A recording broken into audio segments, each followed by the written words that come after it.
Opo.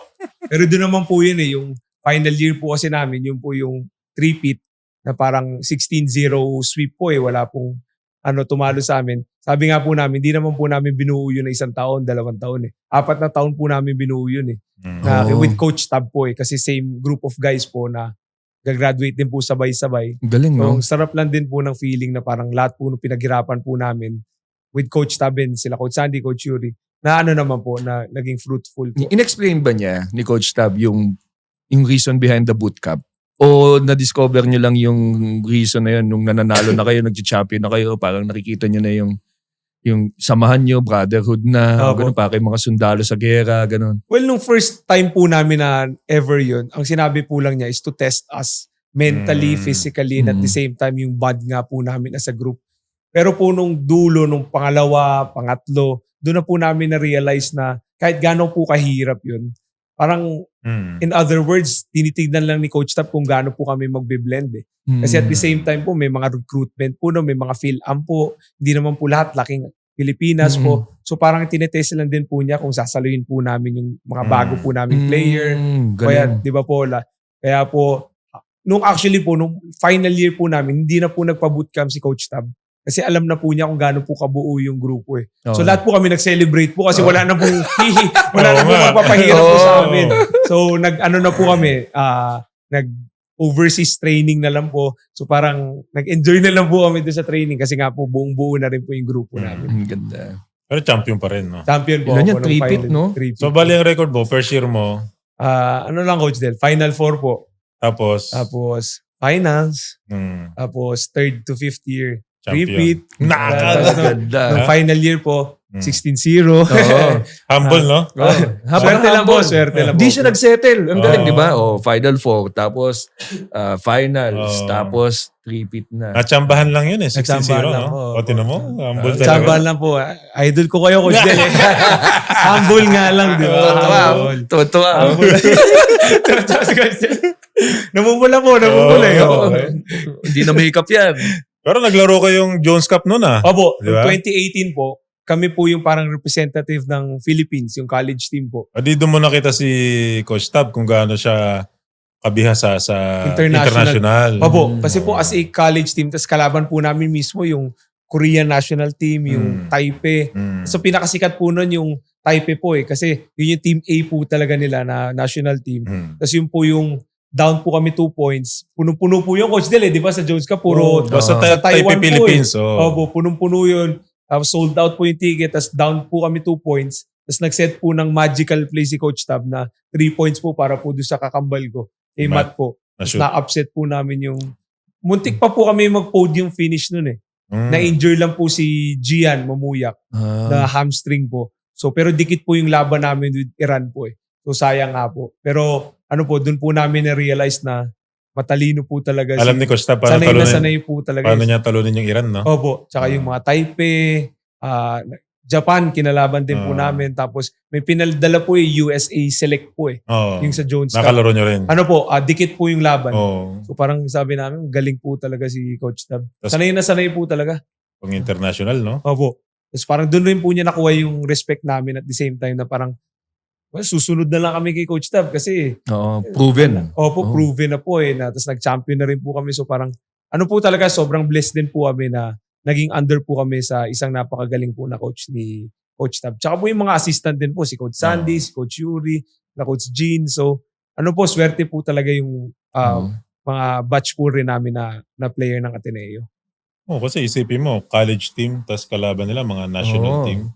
Overseas.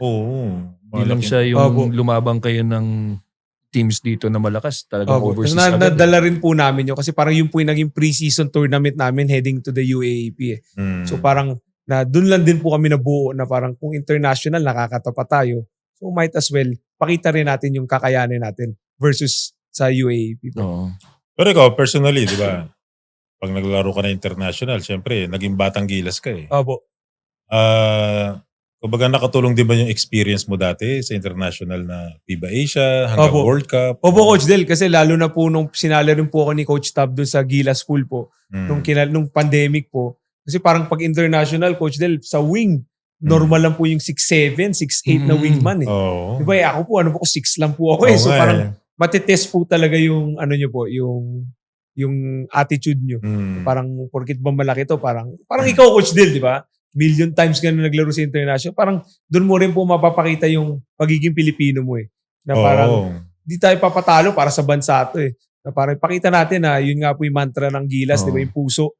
Ipakita po natin na kahit anong laki mo dyan, lalaban po. Lalaban tayo kung ng laban. dulo. Ano bang Oo. pinakamatangkad na na-assign sa'yo na binantayan overseas?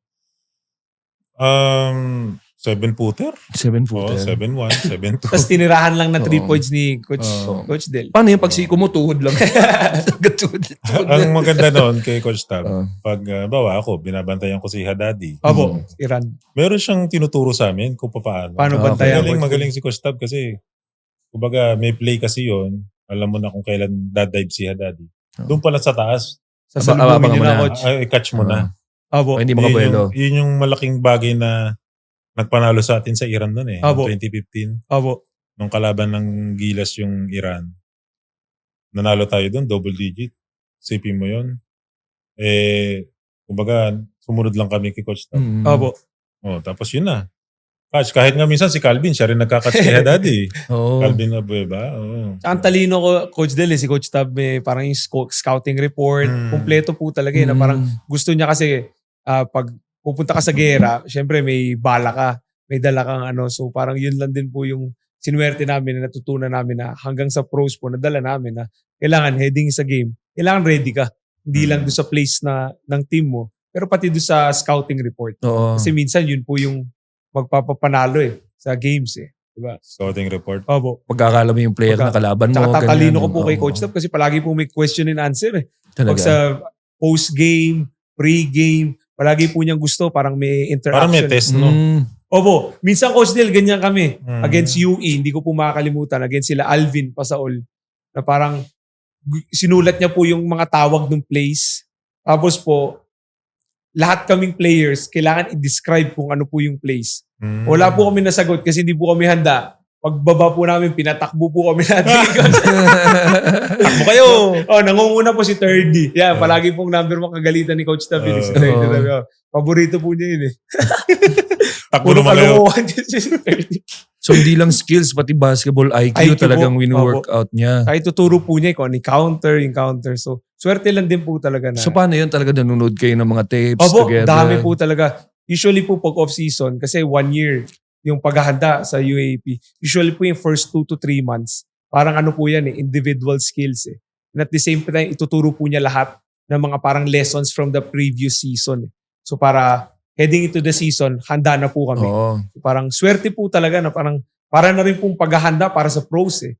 Na parang yung individual skills, yung weights po. So parang pinaghahanda po talaga kami ni Coach Tab. Ang galing. Thank you for watching Balyahan with GB and RDO, powered by Sports Plus, the official gaming partner of the Philippine Olympic Committee. Kung nagustuhan mo ang napanood mo, here's some more videos. Huwag mo rin kalimutang mag-like, comment at subscribe para lagi kang first dibs sa bagong videos ng Balyahan.